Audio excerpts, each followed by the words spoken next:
बिनू को 10 वर्ष होता है। तार को एक सांग पाखर पिकनिक जीवार कथा शुणी संगे संगे घर को दौड़ी आसी बोर पिठी रे लागू हेई कहे, ए बोऊ बोऊ बापा को कह आमे पिकनिक जीवा। मो सांग ता बापा माँ सह जाउछंती, तू बापा को टिके कह आमे सब जीवा पाई। बोऊ कहे, एबे नुह बाबा परे जीवा। बोऊर कथा शुणी बिनू जिद करी कांदीबाकू लागिला। बिनूर बड़ भौणी नीतू 14 वर्षर होता है आउ घरर परिस्थिति विषय रे जानी थाए। हेले बिनू छोट पिला से केमिति बा जानिबो घर चलिबा केते कष्टकर थिला। नीतू कहिला, पिलार पाठपढ़ारे तो ना गंध नहीं, कहिला कौन ना पिकनिक जीव। बिनू कहिला, मु जानिनी मु पिकनिक जीवी माने जीवी। नीतू कहिला, ना माने ना, मो बापा को मना करी देछि। बिनू कांदिकी कहिला, तू मरी जाउनु लो। नीतू कहिला, मु कौन कलिबे तोर कुकुर। बिनू कहिला, तू हेउछु सबु असल, तू कौन पाई बाबा को कहिलु। नीतू जानी थाए घरर परिस्थिति कौन। नीतू कहिला, मु कौन कली। बोऊ से पटरू आसी बिनू को बुझेइले, कांदेनी बाबा, काली नुआ वर्ष मांस तरकारी करवा। बिनू मांस तरकारी ना शुणी कांद कांद करी मन खुशी रे समस्त को कही बोलिला, काली आमर मांस तरकारी हेबो। राति रे बापा घर को आसिले। माँ मन सब बेले पिला खुशी सब बेले चाहे। बोऊ कहिला, पिला दुईटा मन दुख करुछंती, कुआडे बुलिबाकू गले हुअंतानी। बापा कहिले, तू तो देखुछु पाखरे पैसा नाए, हऊ मु गोटे कौन करुछि। नुआ वर्ष दिन बिनू मांस तरकारी खाइबा पाई बसीगला। नीतू ता भाई को गाली दिए सीना, हेले ताकू से बहुत भल पाए। सेथिपाई से ता भागर किछि मांस तरकारी बिनूर थाली रे देई देला। बिनू सबू लुचि करी देखु थाए। समस्ते मन खुशी रे खाइले। किछि दिन पर सपरिवार पिकनिक रे बाहरी पड़िले। बिनूर खुशी कहिले न सरे। नीतू कहिला, तते आमे नेबुनी। बिनू जोर रे कांदिबाकू लागिला, तते निया जीवनी। नीतू कहिला, देखिबुनी कि। तापरे बिनू आसी नीतूर पिठी को विधा मारी चली थाए। नीतू कहे, बोऊ देखुछु ना तू पुओ कुकुर मते केमिति मारुछि। बिनू कहिला, कौन बे मते कुकुर कहिलु। नीतू कहिला, मांस तरकारी को चाकू चाकू करी खाउथिलु, कुकुर नुहे तो कौन। बिनू जोर रे कांदिबाकू लागे। बोऊ कहे, अरे काई से पिलाटा सह लागिछु कहिलु। नीतू कहिला, तू सेई पुओ को भल पाउ था, से मते केते मारिलानी तते देखा जाउनी। बिनू कहे, ना मु मारिनी। नीतू कहिला, ही मते गोटे कुकुर मारिला। बिनू गोटे बाड़ी धरी नीतू को मारिबाकू गोड़ाए। नीतू किंतु ताकू चिड़ेबारे व्यस्त थाए आउ हसु थाए। समय गड़िवा सहित पिला माने छोटरू बड़ हेले। नीतूर बाहाघर हेई गला। बिनू भी बड़ चाकरी कला आउ तांको अभाव दूरेई गला। बापा बोऊ भी वृद्धा हेई जाई थांती, सेथिपाई से बिनूर बाहाघर करी दियंती।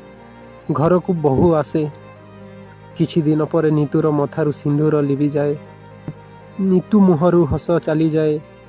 बहुत दुखरे ता जीवन से सासू घरे बिताए। एपटे बापा मांकर भी मन दुख थाए झियो पाई। किछि वर्ष पर बिनूर गोटे झियो हुए। किछि दिन पर नुआ वर्ष आसी जाए। बिनूर स्त्री मीनू स्वामी को कहले, चलो ना टिके नुआ वर्ष रे कुआडे बुलिबा को जानते। मीनू कहे, हाँ कुआ कुआडे जीवा। मीनू कहे, हाँ शुण, बापा बोऊ को देह खराब हेबो। ये जो शीत हेउछि पुणी सेमानंको देह खराब हेले तांको पाई पुणी हैरान हेबाकू पड़िबो। काहींकि सेमानंको नेई तांको देह खराब करिबा। बिनू भी स्त्री मीनू कथारे राजी हेई गला। आउ नुआ वर्ष दिन बाहरी पड़िले पिकनिक जीवाकू। बिनू आउ ता स्त्री मीनू आउ ता झियो सेमाने चलीगला परे माँ देखे कि बिनू शीत वस्त्र नेबाकू भूली जाइछि। बहुत मन दुख करे। कौन बा आउ करिबो। ଯାହା ହେଲେ ବି ମା ମନ, ପିଲାଟା ଶୀତରେ ଥରିବ, ମା ମନ କ'ଣ ସହିପାରିବ। ରାସ୍ତାରେ ଗଲାବେଳେ ମିନୁ କହେ, ଚାଲ ଟିକେ ମୋ ଭଉଣୀ ଏଇ ପାଖରେ ବାହା ହେଇଛି, ତାଙ୍କ ଘର ଯାଇ ଟିକେ ବୁଲି ଆସିବା। ବିନୁ କହେ, ରୁହ ଆଗେ ଆମେ ଚାଲ ପିକନିକରୁ ଫେରିବା, ତାପରେ ଯିବା। ମିନୁ କହେ, ହଉ ଚାଲ। ବିନୁ ମନ କିଛି ଭଲ ଲାଗୁନଥାଏ। ବିନୁ ଏବଂ ତା ସ୍ତ୍ରୀ ମିନୁ ପିକନିକ ଯାଇ ବହୁତ ଖୁସି ହେଲେ, କିନ୍ତୁ ସେଠି କୌଣସି ହୋଟେଲ ପାଇଲେନି। ଖାଇବା ପାଇଁ ବିନୁର ପେଟରେ ମୂଷା ଦୌଡ଼ୁଥାଏ। ମିନୁ କହେ, ଚାଲ ମୋ ଭଉଣୀ ଘରକୁ ଯିବା। ବିନୁ ଓ ମିନୁର ଭଉଣୀ ଘରେ ଗଲେ, ଦେଖିଲେ ତାଲା ପଡ଼ିଛି। ବିନୁ କହେ, ଚାଲ ଘରକୁ ଯିବା, ମୋତେ ପ୍ରବଳ ଭୋକ କଲାଣି। ମିନୁ କହେ, ଚାଲୁନା, ମୋ ବାପ ଘରକୁ ଟିକେ ବୁଲି ଆସନ୍ତେ, କେତେ ଦିନ ହେବ ଦେଖିନି। ବିନୁ କହେ, ହଉ ଠିକ୍ ଅଛି ଚାଲ। ବିନୁ ତା ଶ୍ୱଶୁର ଘରେ ପହଞ୍ଚି ଦେଖେ ତ ସେଠି ଖୁସିର ମାହୋଲ। ମିନୁ ଭଉଣୀକୁ ଦେଖି କହିଲେ, ତୁ ଏଇଠିକି ଆସିଛୁ, ଆମେ ତୋ ଘରୁ ଫେରିଲୁଣି। ଭଉଣୀ କହେ, ତୁ ତ ଜାଣିଛୁ ବାପା ବୋଉ ମୋତେ କେତେ ଭଲ ପାଆନ୍ତି, ଆଜି ନୂଆ ବର୍ଷରେ ତାଙ୍କ ସାଙ୍ଗରେ ରହିଲେ ସେ କେତେ ଖୁସି ହେବେ। ବିନୁ ପାଖରେ ଖୁସିର ମାହୋଲ ଦେଖିବି ହୃଦୟରୁ କ'ଣ ପାଇଁ ସେ ଖୁସି ହେଇପାରୁନଥାଏ। କିଛି ସମୟରେ ଖାଇବାକୁ ବଢ଼ା ହେଲା, ଆଉ ମାଂସ ତରକାରୀ ବି ହେଇଥାଏ।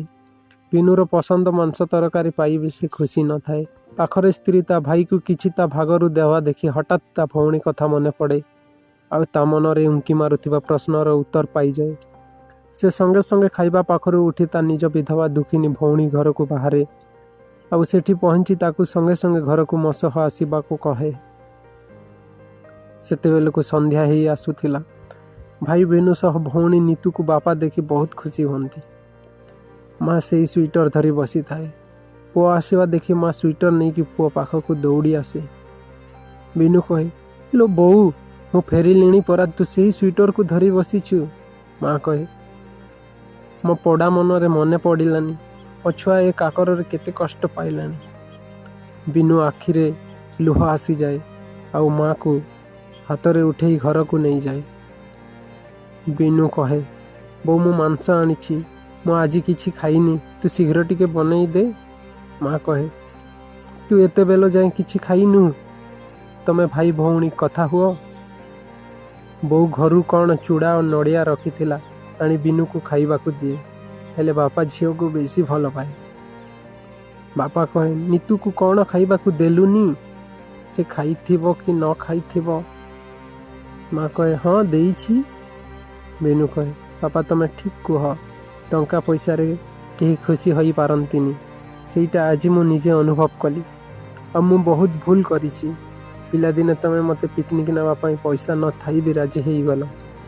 ଆମର ସବୁ ଛୋଟ ଛୋଟ ଖୁସିକୁ ପୂରଣ କରିବାକୁ ଯାଇ ସବୁ କିଛି କରିଛ। ଅଭାବରେ ଥିଲେ ବି କେବେ ମୋ ପେଟ ଖାଲି ରଖିନ, ହେଲେ ଆଜି ମୁଁ ଏତେ ଟଙ୍କା ରୋଜଗାର କରିବି, ଟିକେ ଖାଇବାକୁ ମିଳିଲାନି, ଟିକେ ଖୁସି ବି ପାଇପାରିଲିନି। ଆଉ ସବୁଠୁ ବଡ଼ ବୋକା, ମୁଁ ଘରେ ଖୁସି ଥାଉ ଥାଉ ମୁଁ ବାହାରେ ଖୁସି ଖୋଜୁଥିଲି। ମୁଁ ଭୁଲି ଯାଇଥିଲି ବିଶ୍ୱ ବ୍ରହ୍ମାଣ୍ଡ ମୋ ବାପାଙ୍କ ପାଖରେ, ହେଲେ ମୁଁ ଏ ଦୁନିଆରେ ନିଜ ଖୁସି ପାଇଁ ମୋ ବାପା ମାଆଙ୍କ ଖୁସି ମୁଁ ଭୁଲି ବଡ଼ ଭୁଲ କରିଛି। ତମେ ସବୁବେଳେ ମୋ ଖୁସି ଦେଖିଛ, ମୁଁ କେବେ ବି ତୁମକୁ କୁଆଡ଼େ ବୁଲେଇବାକୁ ନେଇ ନାହିଁ। ବାପା କହେ, ଆରେ ଆମ ଖୁସି ତ ତମେମାନେ, ତମ ଦୁଇ ଜଣଙ୍କୁ ଦେଖି ମୁଁ ବହୁତ ଖୁସି। ବୋଉ ରୋଷେଇ କରି ସମସ୍ତଙ୍କ ପାଇଁ ଖାଇବା ବାଢ଼େ। ବିନୁ ଓ ନିତୁ ଖାଇବା ପାଇଁ ବସିଯାଆନ୍ତି। ବିନୁର ସେଇ ପିଲାଦିନ ସ୍ମୃତି ମନେ ପଡ଼େ। ନିତୁ ବି ନିଜ ଭାଗରୁ କିଛି ବାହାର କରି ବିନୁର ଥାଳିରେ ଦେଇଦିଏ। ବିନୁର ଆଖିରୁ ଖୁସିର ଲୁହ ଆପେ ଆପେ ବାହାରି ଆସେ। ସମସ୍ତେ ଯେମିତି ଆଗରୁ ଭଲ ପାଉଥିଲ, ଏବେ ବି ସେମିତି ଭଲ ପାଉଛ, ହେଲେ ମୁଁ ବଦଳି ଯାଇଛି, ମୋ କର୍ତ୍ତବ୍ୟ ମୁଁ ଭୁଲି ଯାଇଛି। ସମସ୍ତଙ୍କ ଖୁସି ପାଇବି ଆଖିରେ ଲୁହ ଆଜି ମୁଁ ଜାଣିପାରିଛି। ଖୁସି ନେବାଠୁ ଖୁସି ଦେବାରେ କେତେ ସୁଖ ଥାଏ। ବିନୁ ଧୀର ସ୍ୱରରେ ବୋଉକୁ ପଚାରିଲା, ତୁ ତୋ ପାଇଁ ରଖିଛୁ ତ ତରକାରୀ? ମା କହେ, ହଁ ରଖିଛି ରେ, ତୁ ଖା ବାପା। ବିନୁ କହେ, ନା ମୋତେ କଢ଼େଇ ଆଣିକି ଦେଖା। ତୁମେ ମୋର ସବୁ ଛୋଟ ଛୋଟ ଖୁସିକୁ ପୂରଣ କରିଛ, ଏବେ ମୁଁ ତୁମର ସବୁ ଖୁସି ପୂରଣ କରିବି। ଯାଇ କଢ଼େଇ ଦେଖିବାରୁ 2 ଖଣ୍ଡ ଆଳୁ ଆଉ ଟିକେ ଝୋଳ। ବିନୁ କହେ, ବୋଉ ତୋ ପାଇଁ କାଇଁ? ତୁ ମୋ ପାଖରେ ବସ, ଆଜି ତୁ ମୋ ସହ ଖାଇବୁ, ମୁଁ ତୋତେ ଖୁଆଇ ଦେବି। ନିତୁ କହେ, ବାବା ମୁଁ ବି ତୁମକୁ ଖୁଆଇ ଦେବି। ବାପା ମାଙ୍କ ପାଇଁ ୟାଠୁ ବଡ଼ ଖୁସି ଆଉ କ'ଣ ହୋଇପାରେ। ନୂଆ ବର୍ଷକୁ ବହୁତ ଖୁସିରେ ପାଳନ କଲେ। ହଁ ଦର୍ଶକ ବନ୍ଧୁ, ମୋର ତୁମଠୁ ଏତିକି ଇଚ୍ଛା, ଥରୁଟିଏ ତୁମ ବାପା ମାଙ୍କ ପାଇଁ ତାଙ୍କୁ ମଧ୍ୟ ପିଲାଙ୍କ ଭଳି ସ୍ନେହ ପ୍ରେମ ଆନନ୍ଦରେ ନୂଆ ବର୍ଷ ଉପଭୋଗ କରିବାକୁ ଦିଅ। ତାଙ୍କ ସହ ମିଶି ନୂଆ ବର୍ଷକୁ ଉପଭୋଗ କର। ମୋ ତରଫରୁ ଏହି ନୂଆ ବର୍ଷରେ ଆପଣମାନଙ୍କୁ ଶୁଭେଚ୍ଛା ଓ ଶୁଭକାମନା। ନୂତନ ବର୍ଷ ଆପଣମାନଙ୍କ ପାଇଁ ଖୁସି ଆଉ ସମୃଦ୍ଧି ହେଉ। ଅନ୍ୟର ଖୁସି ହିଁ ଆତ୍ମାର ତୃପ୍ତି। Happy new year 2022।